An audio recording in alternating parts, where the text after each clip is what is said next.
इसी पावन गांव से परमात्मा बाबा भोलेनाथ भंडार भरे रहे।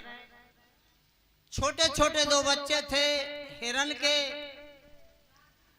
एक झुरमुट में बैठे थे। महाराज केक की नजर पड़े, उन्होंने जाकर के एक बच्चे को पकड़ लिया,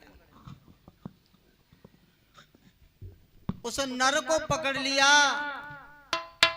दौड़ती हुई उन दोनों हिरनी और हिरना की मां आ गई।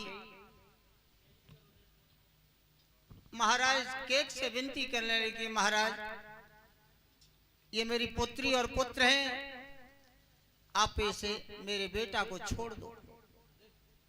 महाराज केक ने नहीं छोड़ा। कहने लगी हिरनी, महाराज ये मेरी दोनों संतान हैं और इन दोनों संतान का मैंने आपस में विवाह कर दिया है, विवाह बंधन में इनको बांध दिया है। ये मेरा बेटा भी है और ये मेरा जमाई भी है। मेरी विनती है आप इसको छोड़ दो। लेकिन महाराज केक ने नहीं छोड़ा। और ये दिनेश भैया जी इसी पावन गांव से 50 रुपए सम्मान दे रहे हैं। परमात्मा छत्र छाया बने रखे, स्वागत है। नहीं छोड़ा तो कहने लगी वो हिरनी, राजा विनती करती रही हिरनिया तब तक कि महाराज केक ने उसे हिरन के बच्चे की तलवार से गर्दन काट दी। फिर भी उसने कहा कि महाराज अब भी कुछ नहीं बिगड़ा, अब भी छोड़ दो, मैं अक्षड़ी हूं, मैं जीवन दान इसे दिला लूंगी, जीवित कर लूंगी। लेकिन नहीं छोड़ा। उस समय उस हिरनी ने कहा था कि महाराज तुमने आज मेरे जमाई का वध किया है, दामाद को मारा है, मैं तुम्हें श्राप देती हूं। अरे के राजा सुन ले ध्यान लगाए, तूने मेरे जमाई का वध किया है, मेरे दामाद को मारा है। मैं ये वचन देती हूं, तुझे श्राप देती हूं कि एक दिन मैं तेरे दामाद का वध करूंगी। मेरी बेटी को विधवा बनाया है, उसी तरह से राजा सुन ले ध्यान लगाए, 22 दिन घाव भर रे छाती को। कैसे गुरुदेव? धिया तेरी विधवा तेऊ बनाए,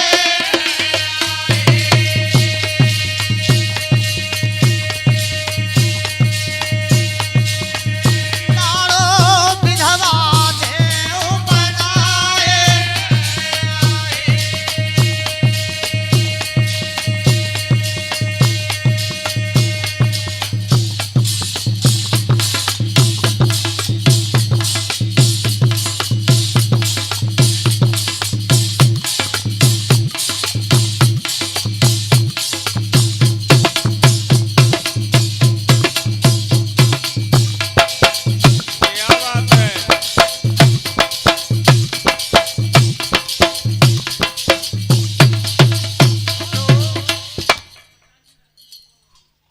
महाराज केक को ये श्राप दे दिया। वही हिरनी मानव रूप में आई। एक जन्म में ये अक्षड़ी भई, दूसरे जन्म में हिरनी बनी है और तीसरे जन्म में यही हिरनी मंथरा बनी है। जब महाराज दशरथ और केकई के साथ रिश्ता हुआ, महाराज केक ने विनती की महाराज दशरथ से कि महाराज मेरे पास एक दासी है और वो मेरी दासी नहीं है। जब से केकई का जन्म हुआ है राजमहल में, तब से इस केकई का पालन पोषण देख रेख उस मेरी एक मंथरा नाम की दासी है, उसने किया है। दासी मंथरा का और केकई का माँ बेटी जैसा एक संबंध है। तो मेरी विनती है कि आप उस मेरी दासी मंथरा को केकई के साथ लेते जाए। ले आए महाराज दशरथ। दोष किसी का नहीं है, दोष है किए हुए का। चाहे वो आगे पीछे के राजा महाराजा हो, चाहे आज के हम और आप हो, जो जैसा करेगा वैसा भरेगा। आज देवताओं ने मंथरा को निशाना बना लिया और मंथरा ने केकई को भड़का दिया। नाना प्रकार से केकई कोप भवन में लेट जाती है। जेवर को तोड़ के फेंक दिया, राशि कपड़े उतार करके फेंक दिए, केसों को खोल लिया और पेट केवल केकई कोप महल में लेटी है। महाराज दशरथ महलों में आए। दासी मंथरा मिल गई। मंथरा से पूछा महाराज ने कि कैकेयी कहाँ है, तो इशारा कर दिया कैकेयी ने कोप भवन की तरफ। महाराज दशरथ का हृदय कांप गया। चले हैं कोप भवन की तरफ के कोप भवन सुने से मेरा हूँ और भय बस आगे पर न पाऊं। कोप भवन का नाम सुनते ही महाराज दशरथ भयभीत हो गए। आगे चले हैं, कांप रहे हैं, भय लग रहा है। आगे जा रहे हैं लेकिन पैर आगे को नहीं पड़ते। पहुंचे हैं, केकई को देखा है, केस खुले हैं, श्रृंगार बिगड़ा हुआ है, राशि कपड़े और गहने अलग पड़े हैं। महाराज दशरथ ने केकई को हाथ लगाया, प्रयास किया कि केकई कुछ बोले, उठे, लेकिन नहीं बोली। बहुत कुछ समझाया, बार बार महाराज दशरथ ने कहा, केकई नहीं उठी। अब मैया सरस्वती महाराज दशरथ की जुब्या पर है। और इसी बीच इसी पावन गांव से प्रमोद कुमार जी 100 रुपए सम्मान दे रहे हैं। परमात्मा सद्बुद्धि प्रदान करे, छत्र छाया बनाए रखे। सरस्वती मैया महाराज के मुखारविंद पर है। जिस बात के लिए कैकेयी रूठी पड़ी है, वो बात मैया सरस्वती महाराज दशरथ के मुंह से कहलवा रही है। और कहने लगे, और कैकेयी तू बात बता अपने मन की। और बोले हैं महाराज दशरथ, आरे कैकेय्या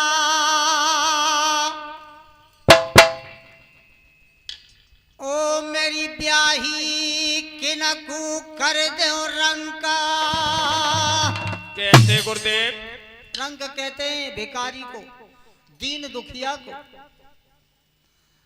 ओ मेरी रानी किनको कर दे रंग, अरे किने युवराज बनाओ।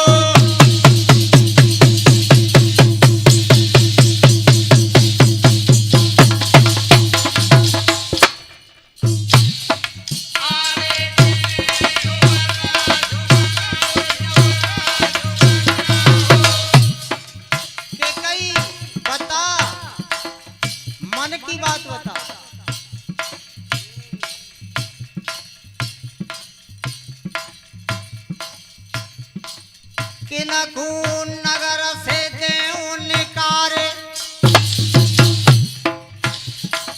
आरे के लिए यमलो कारे पठाऊ।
महाराज दशरथ के कई सारी अयोध्या के अंदर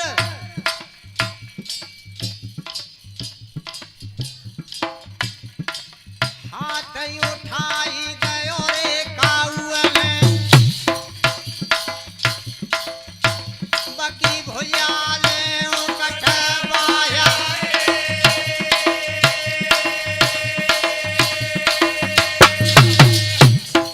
हाथ उठाई गयो रे काउअल भुजाले कटवाया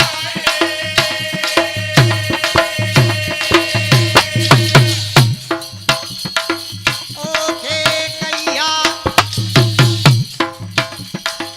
जीव चलाई दई रे काउअल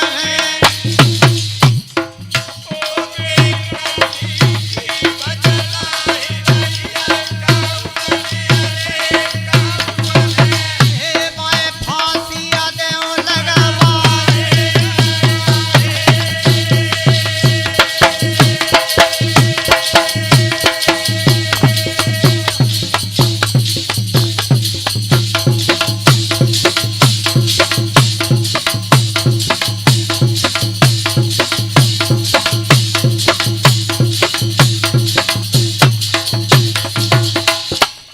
बता के कई पेट की बात बता मन की बात बता के कई समझ रही है कि बात तो बन सकती है लेकिन उनको समय लगेगा। बार बार महाराज दशरथ ने कहा कि रानी जा राशि वस्त्र को गहने को पहन ले जब बुरे भेष को त्याग दे अपने मन की बात बता। और महाराज दशरथ कहने लगे के कई मैं वही करने जा रहा हूं जिस दिन से बेटा राम पैदा हुआ था उस दिन से तेरी जो इच्छा थी कि वो दिन कौन सा होगा कि मैं अपने राम को अयोध्या की राजगद्दी पर देखूंगी। मैं वही करने जा रहा हूं, तेरे राम को राज तिलक देने जा रहा हूं। केकई का क्रोध और बढ़ गया। क्यों कि मंथरा की धार ऐसी लगी हुई थी।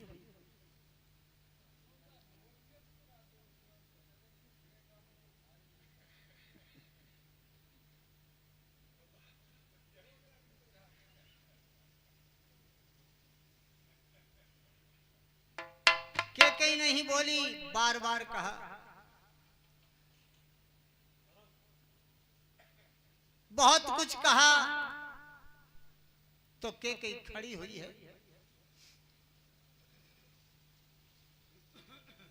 बोली महाराज आप कहते हैं कि मांग कहे पेट की बात बता। दशरथ कहने लगे हाँ केकई तुझे जो मांगना हो दिल खोल के मांग ले।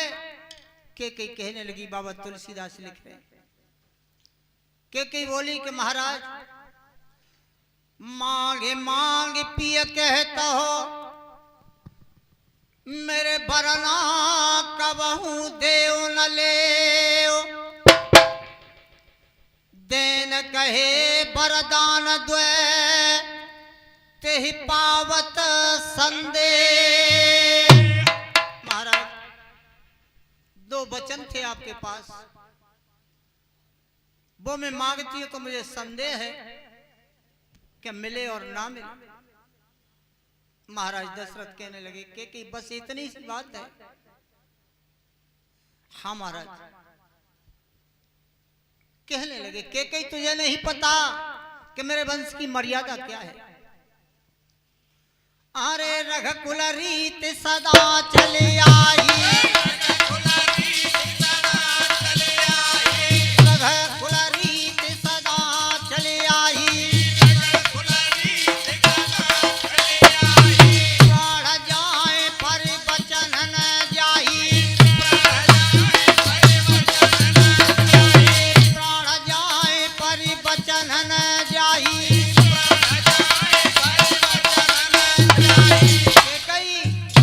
प्राण जा सकते हैं, शरीर छूट सकता है, लेकिन मुंह से बोला हुआ शब्द मेरे रघुवंश में वापस नहीं हुआ है और न होगा।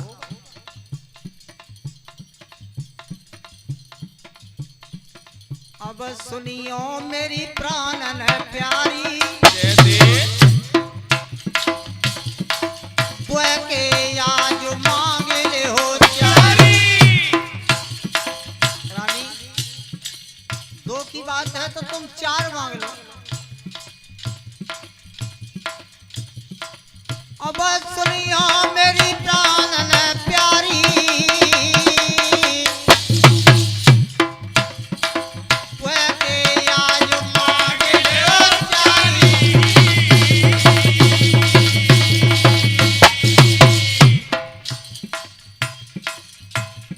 के कई दो की बात छोड़ दे, चार मांग ले। वैसे मेरा कोई दोष नहीं है।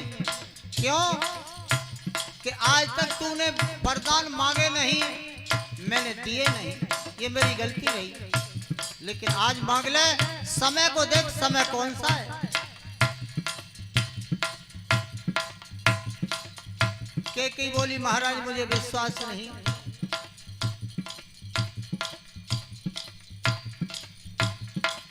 अगर आप देना चाहते हैं तो बेटा राम की सौगंध खा करके कहें कि मैं दूंगा। महाराज दशरथ कहने लगे, रानी में समझ आए रहे तो अरे जो कछु कपट करूं संग तेरे, अरे सौगंध राम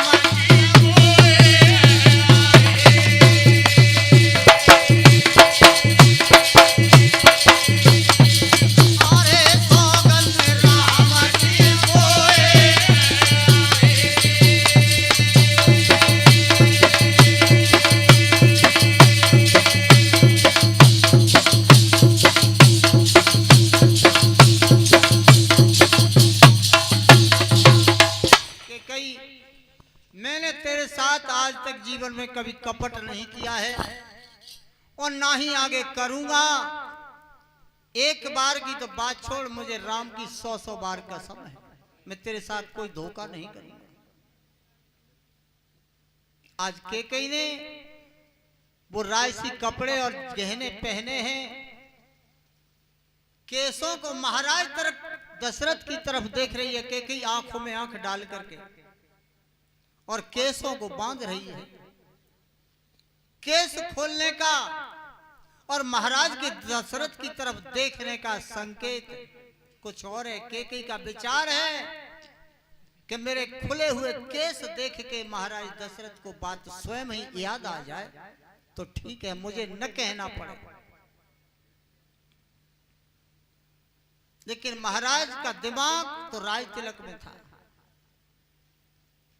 आज केकई कहने लगी, सुनो महाराज, देना चाहते हो तो मांग ले केकई।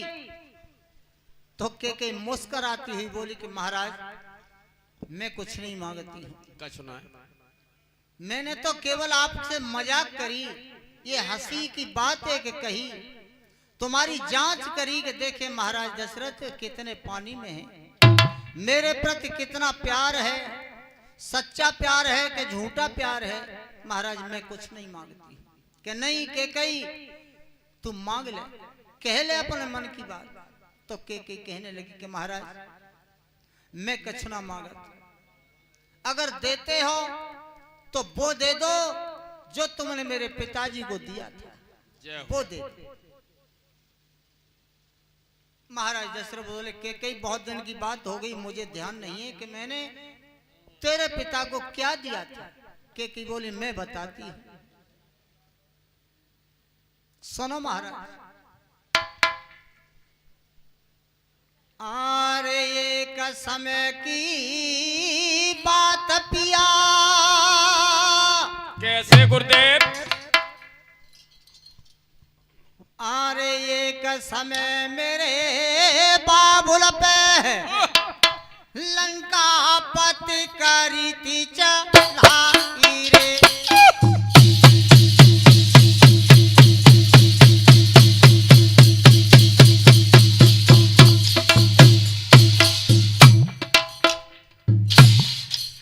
सुनो महाराज, याद करो,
सेनापति रावण ने एक बार आक्रमण किया था कि हाँ, जब मेरे पिताजी कमजोर पड़े, आपके पास पत्र भेज करके मदद मांगी, आप मदद देने आए थे, फौज सजा करके लाए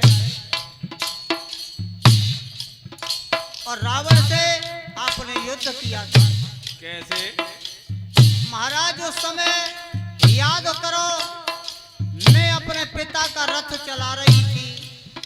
कैकेयी के अंदर दो विशेषताएं मिली हैं, एक तो कैकेयी रूपवान थी, दूसरे रथ चलाने में, धनुष बाण चलाने में, तलवार चलाने में, युद्ध क्षेत्र में बहुत ही पारंगत थी। ये पहला मुकाबला महाराज दशरथ और के साथ कैकेयी का और रावण का पहला मुलाकात थी। आपने रावण से युद्ध किया, अरे पेशा परी नाई रावण की, तब छिपो गगन में जाती रे। कैसे डोकर? रावण आपसे भयभीत हो गया सामने से, तो रावण माया की ये लड़ाई करने लगा, आकाश मार्ग में छुप गया। अरे पेशा परी नाई रावण की, माया की लड़ाई रे।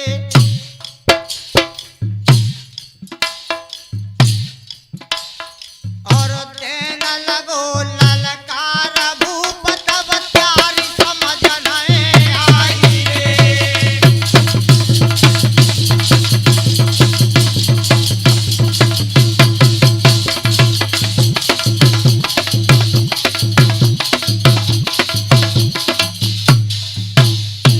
महाराज आकाश में छुप गया रावण,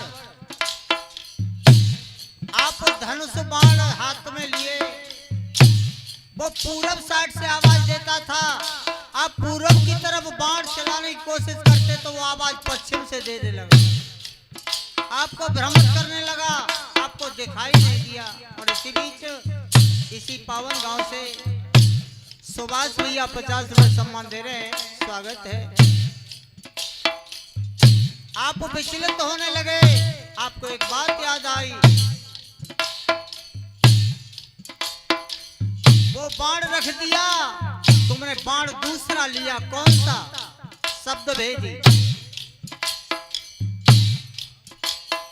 तब शब्द भेद को बाण लो, कैसे?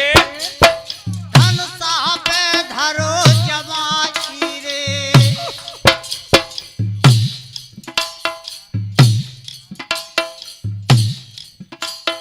तब शब्द भेद को बाण लो, धनुषा पे धरो जमाची रे। और बाण न छूटो हाथन से, बन दियो बाण जलाई रे।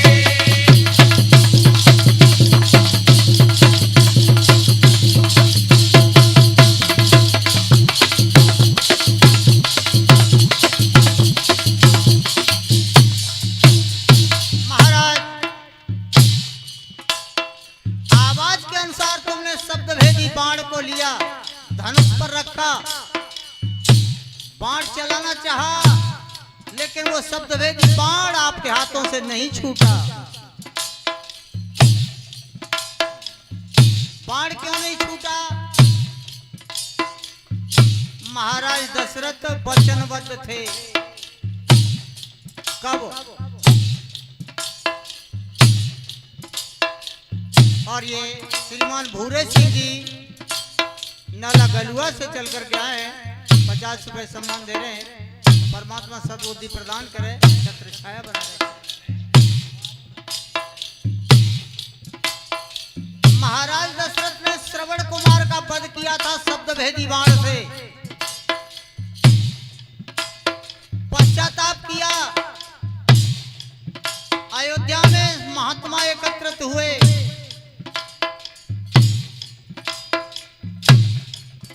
एकत्रित नहीं हुए थे। प्रमाण ऐसा मिलता है कि महाराज दशरथ ने अपने पश्चाताप के कारण एक धर्म सभा राज्यसभा में बुलाई, बैठक की। उसमें 5 महात्मा थे, महात्माओं के साथ बैठक की। और ये नाला गलुआ के रहने वाले सोनू 50 रुपए सम्मान दे रहे हैं। परमात्मा सद्बुद्धि प्रदान करे, छत्र छाया बना रखे। उन संतों का फैसला पंचायत का हुआ कि महाराज दशरथ तुम दोषी को, तुम्हें ब्रह्म हत्या लग चुकी है। गैया का वध करने पर, एक कन्या का वध करने पर, एक संत का वध करने पर, एक ब्राह्मण का वध करने पर ब्रह्म हत्या लग जाती है। तुम्हें ब्रह्म हत्या लग चुकी है, अयोध्या की गद्दी के काबिल नहीं हो। लेकिन पंचायत में फैसला ये हुआ, महाराज दशरथ से मांगा गया कि आप वचन दो कि अब आप जीवन में कभी भी शब्द भेदी बाण का प्रयोग नहीं करोगे। महाराज दशरथ ने ये वचन दिया कि जब तक जीवन रहेगा तब तक मैं शब्द भेदी बाण का प्रयोग नहीं करूंगा। लेकिन आज रघुवंश की मर्यादा को तोड़ने जा रहे हैं महाराज दशरथ।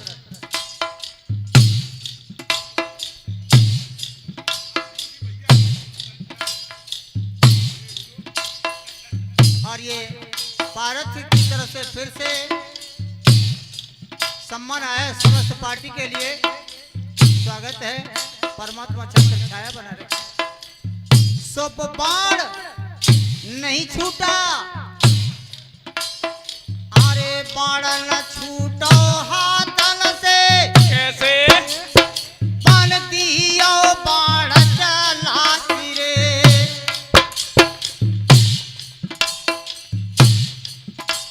मैंने बाण पकड़ लो कर अपने प्यारे लय प्राण बचाई रे।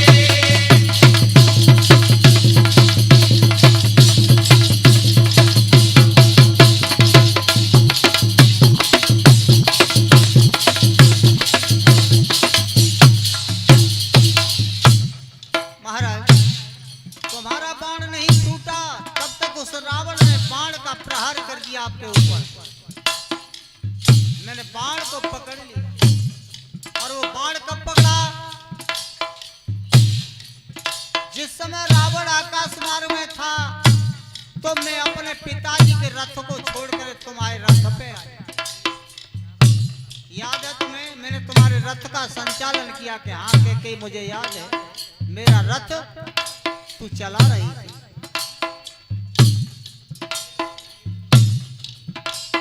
मैंने बाण पकड़ लो हाथन में, प्यारे लाए प्राण बचा रे।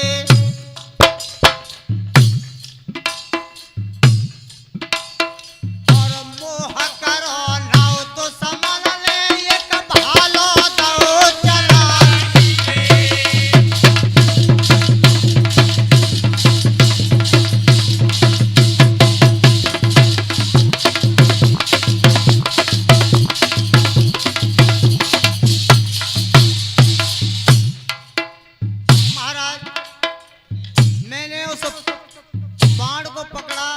उस रावण ने एक भाले को चला दिया, मैंने भाले को भी पकड़ लिया, तुम्हारे प्राण बचाए। और जब मैंने भाले को पकड़ा, भाले की गति को मैं सह नहीं सकी तो मैं गिर गई। और पति सुनियो ध्यान लगाए, अरे भालो पकड़ गिरी रे धरनी पे। एक बात और है महाराज, मेरे सिर पर पगड़ी बंधी थी और मैं व्रत चला रही थी। उस समय पति मेरो हतो मरद को भेष,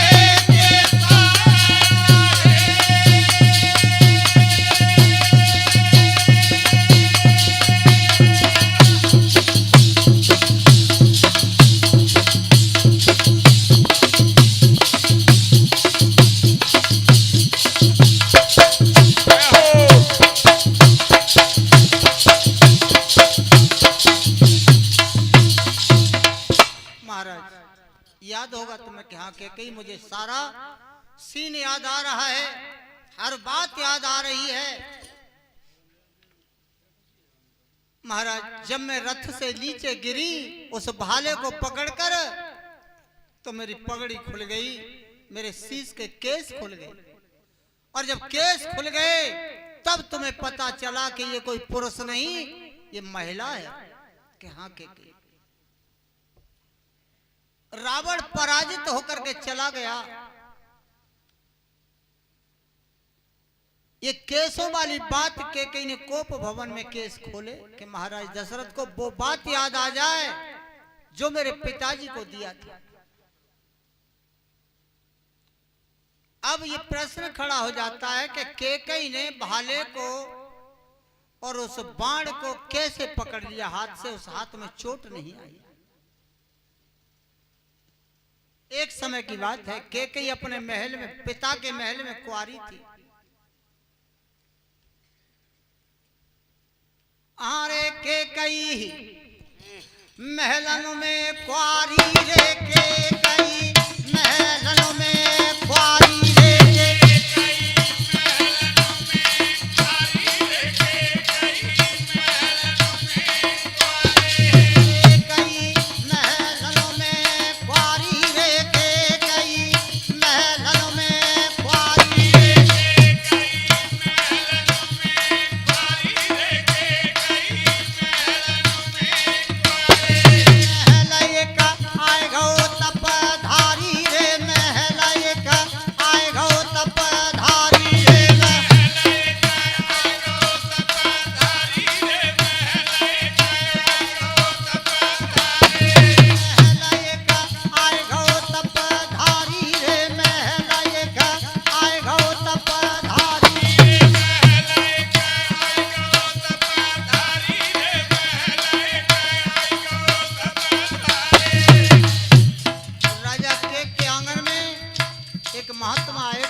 राजमहल में भोजन किया, कई दिन रुके, सुबह शाम पूजा करते थे, भगवान का भजन करते थे। लेकिन वो महात्मा कुछ कुरूप थे, रंग के काले थे। केकई हंसने लगी, विचार किया। एक दिन महात्मा जब पपरी भजन कर रहे थे तो केकई ने दाहिने हाथ को काला किया कालोची से,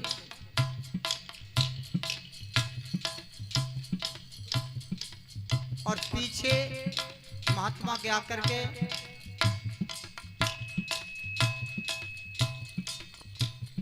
केकई पाप करो भारो रे, केकई पाप करो भारो रे,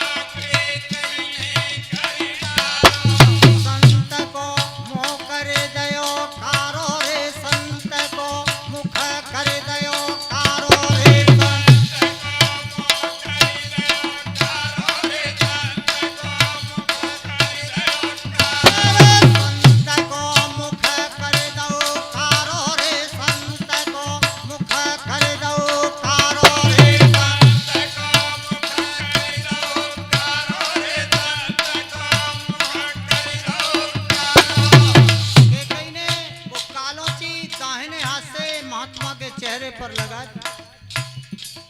जब भजन पूरा हुआ, महात्मा उठे, हाथ लगाया तो हाथ काला हो गया। महात्मा कहने लगे, मेरा किसी ने अनायास बिना दोष के मुंह काला किया है। मैं ये श्राप देता हूं कि मेरा मुंह काला करने वाले का मुंह ऐसा काला होगा कि धरती और आसमान रहेगा, सूरज और चांद रहेगा, तब तक उसके कालोची नहीं छूटे। जय हो। ये महात्मा का श्राप था केकई के लिए, इसलिए केकई को आज भी दोषी को मानते हैं। जब श्राप सुना तो केकई गिड़गिड़ाने लगी, रोने लगी और महात्मा के पैरों में गिर गई। क्षमा मांगी कि महाराज मेरी बुद्धि भ्रमित हो गई, जो मैंने आपके साथ ये व्यवहार कर दिया, मुझे माफ कर दो। संतों को दया आ जाती है, संतों का हृदय बड़ा कठोर है और बड़ा दयालु है। दया आ गई महात्मा को। उन्होंने कहा कि कई श्राप वापस नहीं होगा, लेकिन जिस हाथ से तूने मेरा मुंह काला किया है, मैं तुझे ये वचन देता हूं कि इस तेरे दाहिने हाथ में कभी भी अस्त्र शस्त्र की चोट नहीं आएगी। तेरा हाथ पत्थर के समान हो जाएगा, वज्र के समान।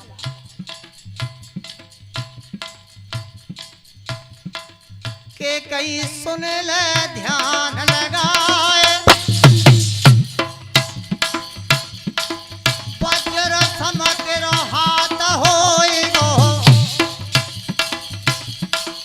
जामे चोट लगेगी अनाए।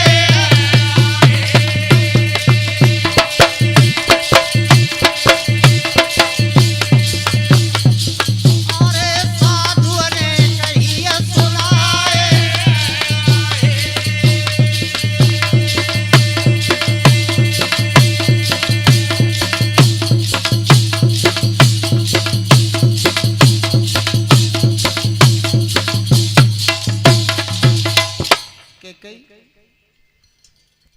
श्राप दिया। केकई रोई तो महाराज ने कह दिया, केकई मैं तुझे ये वचन देता हूं कि जिस हाथ से मेरा मुंह काला किया है, वो हाथ तेरा वज्र के समान हो जाएगा। इस हाथ में कभी चोट नहीं आएगी।